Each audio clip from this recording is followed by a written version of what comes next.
to Let's Play.se for another unboxing video. And this time I'm here with Rasmus, who's kind of a professional unboxer, I would say, by now. Well, it's a stretch, but sure. I've done 8 unboxings on YouTube by now. But most importantly, you are interested in unboxing. I am. And that's one of the main reasons you are with me today. So what is it that's so fun about unboxing? I find that when I get new products, I like to be able to have some sort of idea what is in store for me. When I open the box, I want to know what I'm supposed to find inside. So I tend to view a lot of unboxings, and therefore I figured I should also be making a lot of unboxings. So it's kind of paying back to the society? It's part community service, but it's also if I was buying a product and no one else had done an unboxing, it would probably suck, because I would like to know, well, what do I get in this box? So I figured if no one else has made an unboxing, or if I think I can do it better, then I should probably be the one providing that unboxing. It sounds like you do it for others. Do you do it for yourself also? Is there something in the actual activity of unboxing that is? Well, I mean, it's fun to open presents, Yeah. and Kickstarter stuff. In particular, when you've paid years in advance, it's sort of like a present because the cost has been defrayed. So when you get it, it's sort of like opening a present, but I don't think I would need a camera to do it. I could probably derive just as much joy from it otherwise. It's just that I figured if someone wants to know, should I buy this product, what's actually in the box, then I should probably be of service. So whenever I open a game, for instance, like the one we're opening today, there are multiple expansions and stuff in there, and those I just show off and then put aside, but I always open the main box because that's what everyone will buy, right? Not everyone will buy every expansion, but everyone will buy the main game, and they should be able to see what's inside. And the other part of this is we are unboxing a game. We are. And it's a Kickstarter game.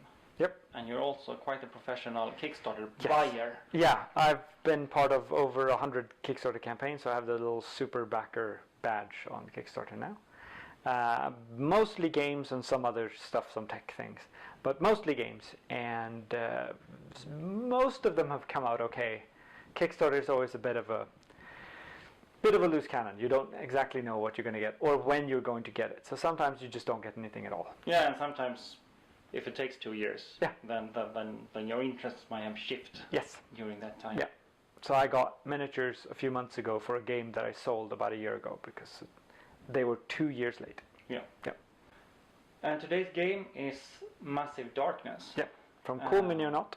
From Cool Mini or Not. They are in the habit of making Kickstarters, so they're old hands at this, and you could rely on them actually producing some sort of decent product. It's not a wild gamble. And this is my Kickstarter, so I will be holding the knife. Yeah, makes sense. But you bought it as well, and you were quite eager. Yeah. So you made a video of your own when opening your box. Yeah. Sadly, a couple of days ago. Actually. Yeah, sadly my camera placement was atrocious, I think was the word. So it didn't come out the way I wanted it to, but it's still there. You can still see what's in the box. But that means you know what's in the box, or almost what's in the box, because we didn't buy exactly the same thing. I don't. Yep. So if you want the camera shot of the person getting really surprised, that's me. Yeah. And you will be the one who already knows and can guide me. That's why I'm wearing long sleeves, because you don't know there are snakes in the box that will bite you. Yeah. All right, should we? We should. Let's go for the box. Here's the box. Here's a knife. Here's the knife. Let's do this. Okay. One of the things you should never do when unboxing is to cut too deep. Yeah. Because that will be so embarrassing. Yeah. Yeah, I have to cut your stuff into pieces before even opening it. Yeah, I've done that one. The only time I kickstarted art, I managed to cut into the cover of that. That's a boo-boo. I'm fixed now. So Cool Mini or Not likes their box design. So it's always very sort of neatly packed. Everything fits together nicely, which means that once you've opened the boxes, you're never going to get it back down. Yeah, that's a problem of them knowing what they're doing. Yeah. Can you grab this one for now? And actually already from now, they have their own boxes. So it says cool mean or not on... There it is. Yep. So it says cool mean or not, it says massive darkness. Yep. And it says that we are in Sweden. It does. Which is true. Which is true. Yep. So yeah, so that's not always the case actually. No. So already now we are a bit pleased. Ready for the snakes? Lean back and open box.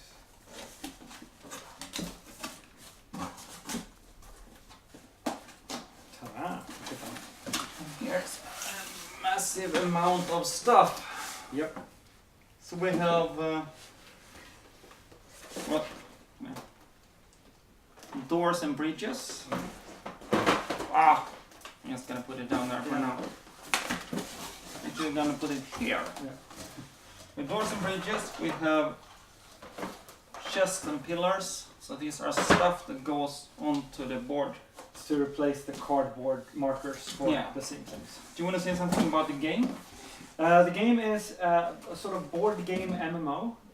So you traverse dungeons with your dungeon party. You grow by accumulating experience, and unlike a lot of these other games, when you find loot on the mobs or enemies that you find, you can actually keep that specific loot. So if someone has the sword, frost sword of doom versus everything but squid, you can actually get that sword so that you're... But that also means they will use it against you first. Yeah, unless you can have read the rules previously because they released them online. You can actually draw melee only enemies that carry archery bows, for instance. So then they can actually use them against you, which is awesome. Or you find an archer that has a big swingy sword, which he won't be able to use because it's far away. Here are the dice. Yeah. There are dice in the game. I bought this extra because I thought it would look nice. Yeah, the marble dice. And they do. Yeah, they're very pretty. I like them. I bought a set of those as well. Yeah, so it's always nice to have some extra dice. Yeah. Since they're not standard dice, so you can't look. Exactly. They are specialized for the game. Yeah. Here we have the rattlings, and this one was not in the main part. That one I bought extra. Yeah. I'm pretty sure. So this is 22 miniatures in total in this, and some cards. So you get some of these Skavens are in the main box, but you get another 12. So you get another total 18 of them, and then you get some special characters and things like this. So, so I think this was a fairly good extra buy to get. It's the troglodytes. Troglodytes. Yes. And that one is also extra. Yeah. And the troglodytes, they have another sort of 20 miniatures, including a pet minotaur. Yeah, that one looks so nice. Yeah. I'm really looking forward to getting my hands on that. Mm-hmm. We're still on the extra stuff. We are. So here is the warrior priest versus spear maiden Cyclops. Yeah. So which is also one of the extras. Yeah, so they made several of these, not just enemy boxes, but they also made these with 3 heroes and a big monster. So you get 3 heroes in this, and then one sort of big honking monster extra. And they made several of these boxes. Yep. You have several. Yeah, I have several. There's actually more here than I thought. I thought I bought a bit less than this. Yep. Here is the noble warriors versus the cockatrice. Which is also one of the extra stuff I bought. So it's also 3 heroes and a big monster. Yeah. But I think this is far from everything, but I was a bit... Well, you got a year. It happens. It's massive. It's massive. Yeah, and then there's still more than I'm gonna use probably. Yeah. And paint. And paint. Because there's how many? Do you remember how many? I think my box had 186. Yeah, this should be a bit less, but still you're well over the 100. 100. Yeah, 150. Sorcerers versus Lord Tusk. Yeah. So that was one of the ones that I failed to get a picture of because he takes his swords very seriously. Yeah. So he carries a sword which is about twice the size of one of the normal heroes, which I thought was, you know, when you're gonna go for a sword, you might as well go for a sword. Yeah, exactly. Yeah. Why not? But he has everything. Yeah. And this one, That's the Lightbringer. That's the Kickstarter exclusive stuff. this is the Kickstarter exclusive stuff. Yep. The Lightbringer pack. Yep. And this one I think we will look into. The main box and this one we will look at. The rest of the stuff I think we will save for another time. Another day. For personal going through everything. Yeah. And then of course in the bottom here it is. The main box. Yeah. Massive Darkness. I don't think it fits on the screen. No, it doesn't. No, it's a big box. It's bigger than Zombicide Black Plague. It's one of the bigger standard sizes for boxes for games of this type. By the way, Zombicide Black Plague has a conversion kit so that you can play it. It's from the same. It's from Guillotine Games and produced by Coleman Not as well. Yep, and you can use the heroes from this game in Zombicide Black Plague. Or the zombies. Or the zombies in this game. Yeah. And we played quite a bit of Black Plague. It's one it's one of the good games. And this one we get rid of. Yep. Makes sense. For now, these ones we get rid of. Yeah. Is there anything I should? No. We get rid of all. Yep. I'm gonna start with the basic game. We can do the Lightbringer stuff afterwards. Yeah. This one we bring to the side. And here it is. Massive Darkness. So what's your method of opening a box? I know there are so many ways of opening a game box. Yeah, so I tend to break mine slightly when I do this, and then I leave it open for too long, and I have a cat that likes to nibble on hard paper, so it's never very pretty, but I try to just cut the plastic as gently as possible and then go through whatever is inside and try not to damage it. But then again, I have stuff in my box that I won't actually be using, since I've bought supplementary stuff, just like the white boxes that you got for chests and pillars and things. Those tokens in this box will not be in use, not for you or for me, because you will be using the plastic stuff. So I try not to do hole punching and pulling everything out and looking at it at once, because then it just gets lost. Sounds like your process is a bit different from mine. Okay. Because already here I start to get really careful. Yeah. And a lot of my games actually have the plastic still on them. Yeah, which is open, but still on them. Yeah, because I have those without being open as well. Yeah, and that's nice, but it's very difficult to play. It is. Yeah. Yeah, no, I tend to be more quick than I am right. So this is the stupidly slow process of opening a game. Well, we can edit this and just speed up the footage if you want to. And do it in record.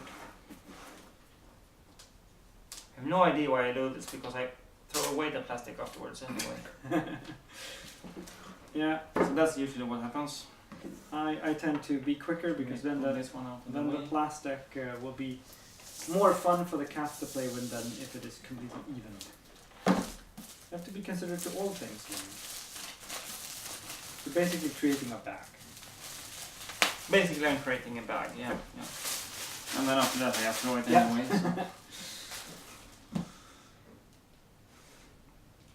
So the first thing I do is actually to open it. Yep. And then close it again. Okay. Because I want to know the fart value of the game. Yep. And if you don't know about the fart value, it's the sound the game makes when you close the box. Mm-hmm. And we have this idea of the louder it sounds, the higher the fart value, the better the game is probably going to be. Yeah. Or at least the quality of the box is going to be better. Yeah, that's easier when you have something with a folded top, like the old role-playing game boxes have. This is one piece of cardboard. So it's kind of massive. So nowadays this is not really true anymore. this is not farting at all. No, this is silent but deadly. This is silent but deadly. Yeah. Okay. Low fart. But let's go into the game instead of doing stupid stuff with it. Do you want to look at the backside? A good place to start to discuss. So yeah, there's a bunch of pictures of the models you're gonna have. Yeah. Do you remember how many they are? It's 75 miniatures in the game. But that's it 6 heroes. It actually says in here. And then the back guys. So yeah, 6 heroes, and the rest is the stuff that you gonna meet in those dark alleys. Yeah. And then there's a whole bunch of other components and cards. And markers. And the tiles, of course. And the tiles, of course. Yeah. Since it's one of those into the dungeons games. Yeah. This takes forever. Yeah. So the first thing we have is the rule book. Yeah.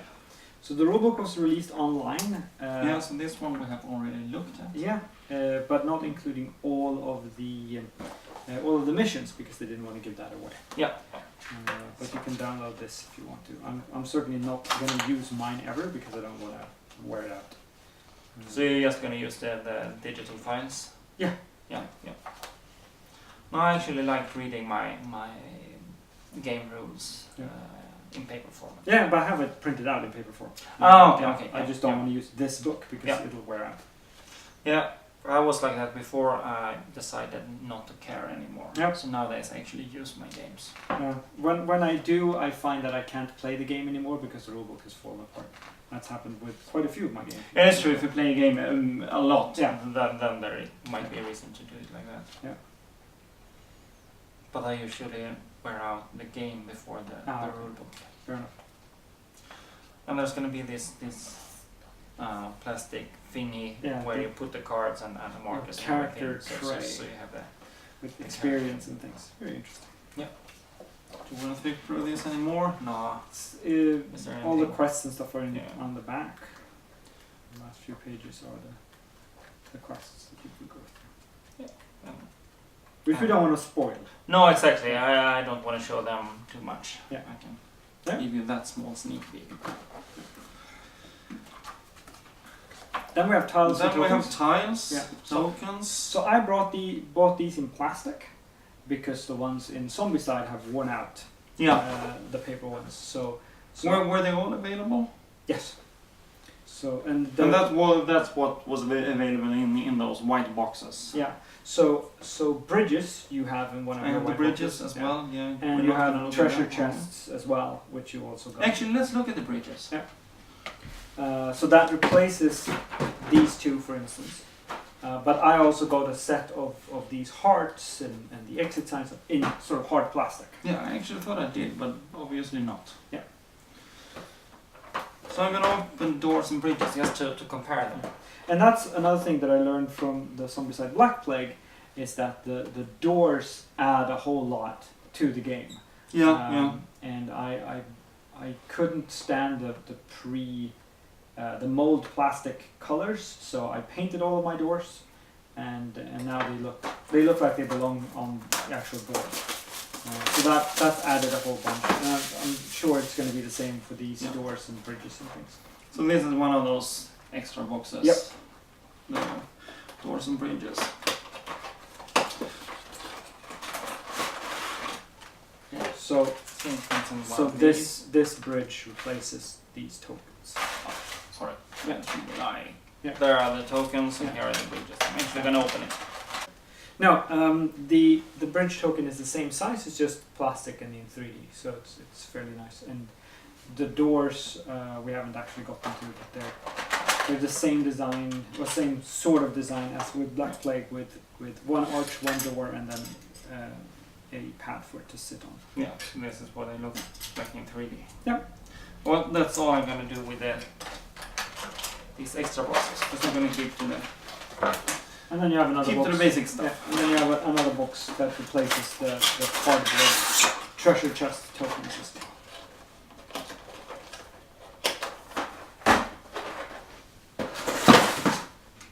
Alright. Yep.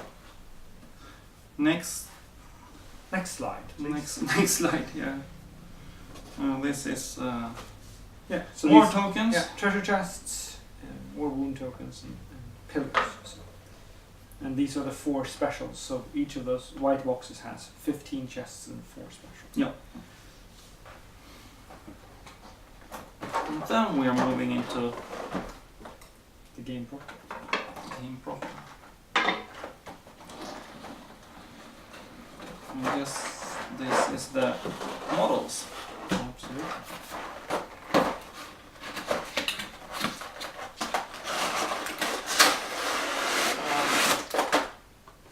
There's a whole bunch of them. As we said, yeah, there's Yeah. a whole bunch.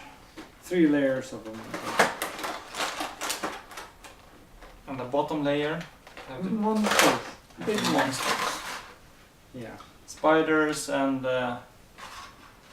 some kind of werewolf thing. Devil dog, I think. Is the Oh, yeah. There's a lamia. As you know, as you can tell, Rasmus is the one with the complete knowledge of the game, and that's also why I use him here. I'm more of the that's nice stuff. Let's play it. Yeah, I'm gonna sit down and play this all Sunday. I think this one is Big lamia. a really nice model. Lilyark. That's what it's called. Yeah, you look forward to meeting that in a dark alley somewhere. No. That's why you have archers.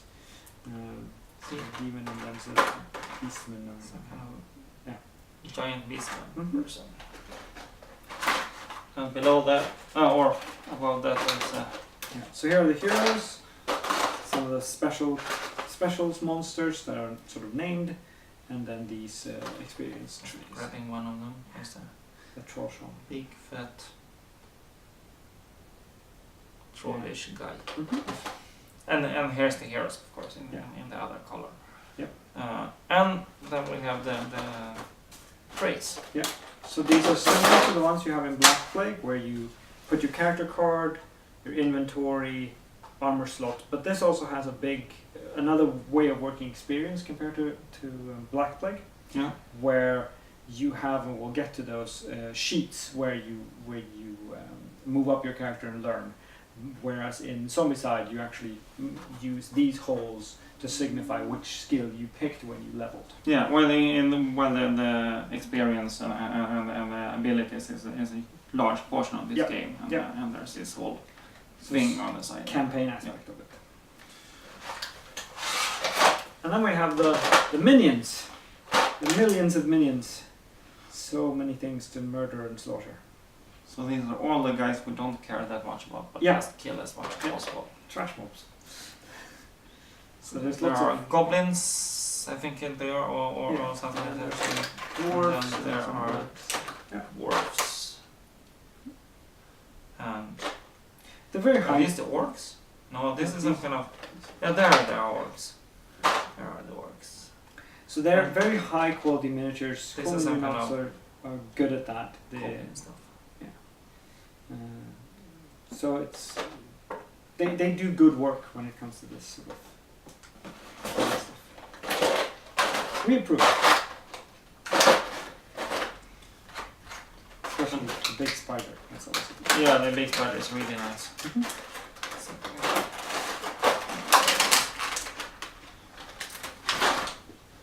Yeah. Let's continue then. Delve deeper. Here we have the Game tiles. game tiles. Yeah. Two-sided, all of them. Very sturdy, So yeah. sort of heavy-duty. More stuff. stuff there. Yeah. And this game makes a lot of use of shadow and light. So it's actually an important thing that the game tells apart which parts of the game are lit and which are not.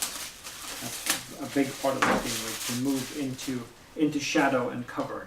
Yeah, and that's one of the things I was a bit scared about when buying it. Are they going to be able to show it clearly Yeah. on the board? But Yeah. but I think it's quite obvious Yeah. where the light and the darkness is. And we've had experiences with other games where the graphic design on the gaming board is simply not up to par, where you can't see where you're supposed to place doors and where Yeah. one room begins and another ends and stuff. But this game does not have that problem, at least not what we can see initially. So.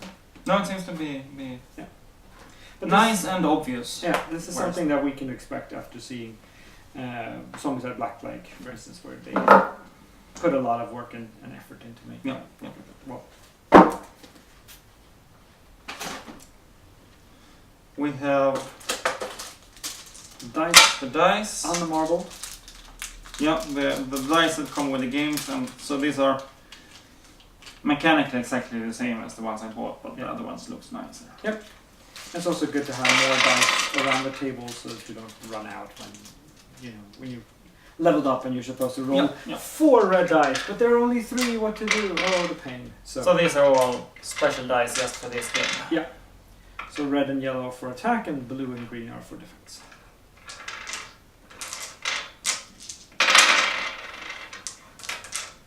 Yeah. But this isn't a good idea to buy extra dice because you can't replace these with normal dice without having to write that's some also sort of one of the reasons I decided to buy the extra dice, not only because they look nice. Yeah. Then we have a bunch of cards. Yeah, bad guys. Of different sizes. And treasures. Treasures are good.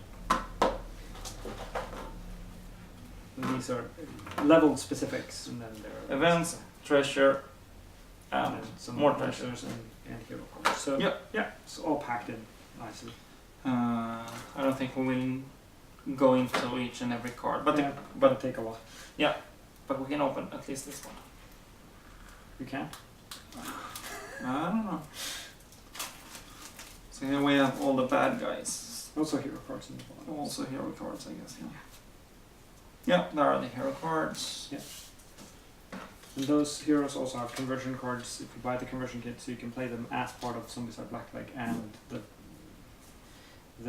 you can go back as well and use Zombicide heroes for this game if you have the conversion cards. And here are all the bad guys. Yeah. And the bad guys often come, most of the time come in like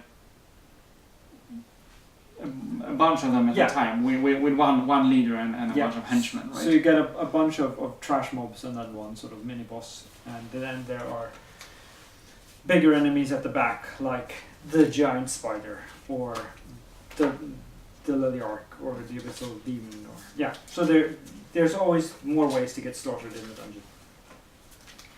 And then let's just open the treasures here, just to look at them a bit. Yep.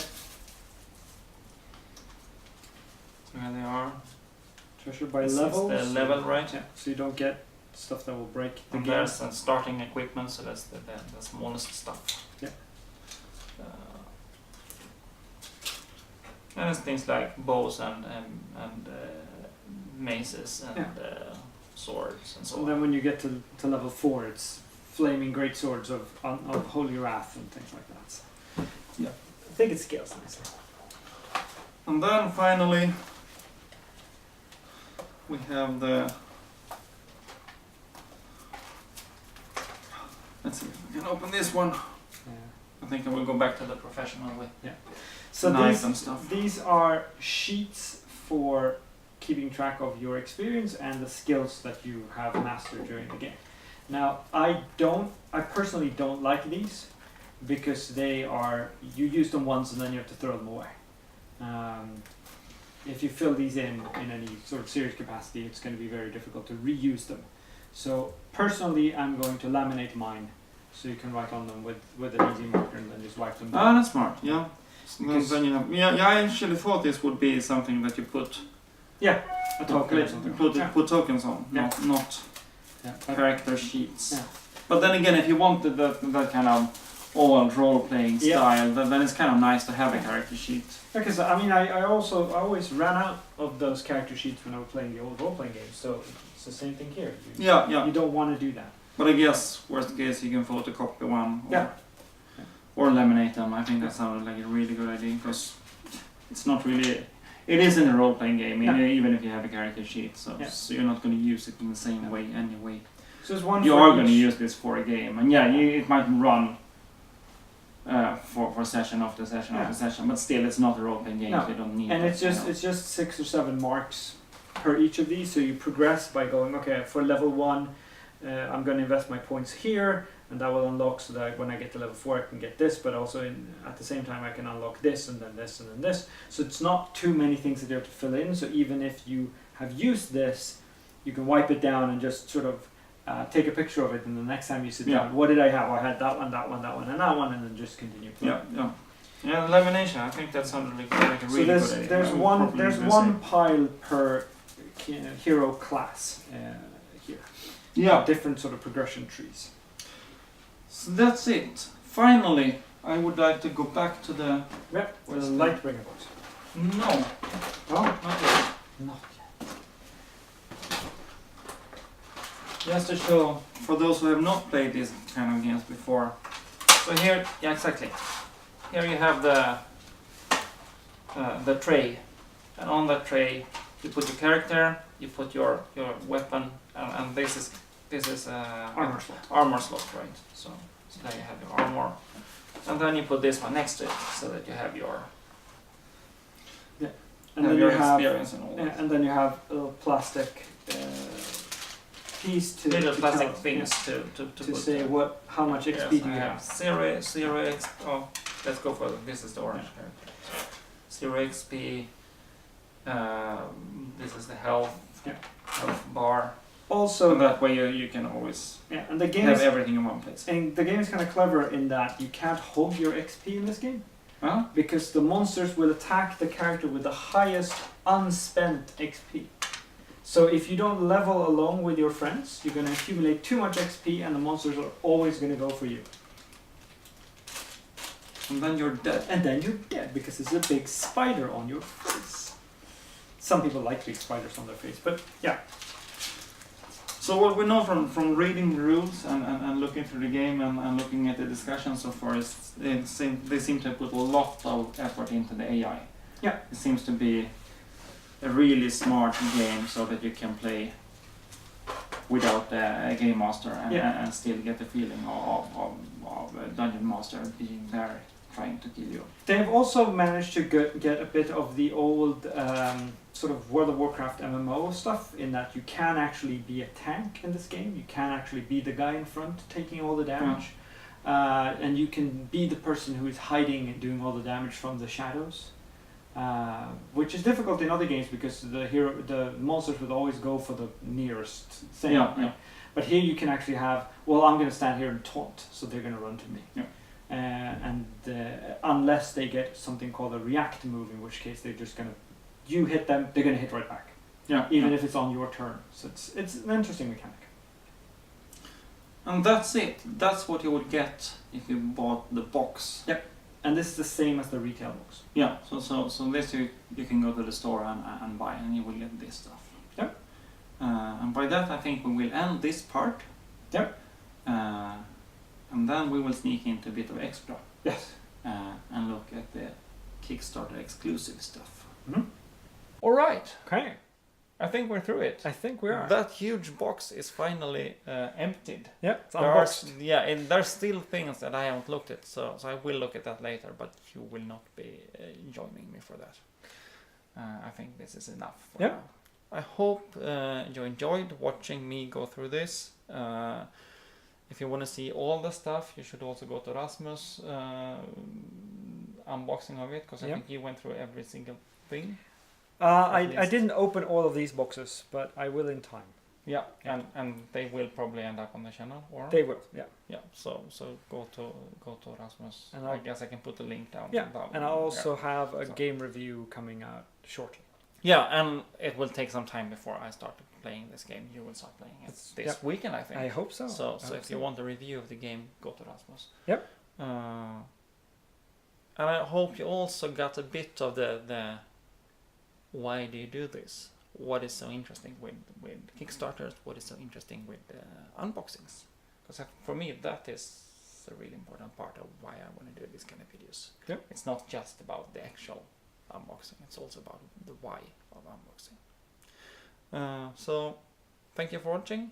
See you again. Bye. Subscribe and all that stuff that people say that you are supposed to say at the end of a video. Please comment and talk about your experience of the game. And thank you. Take care.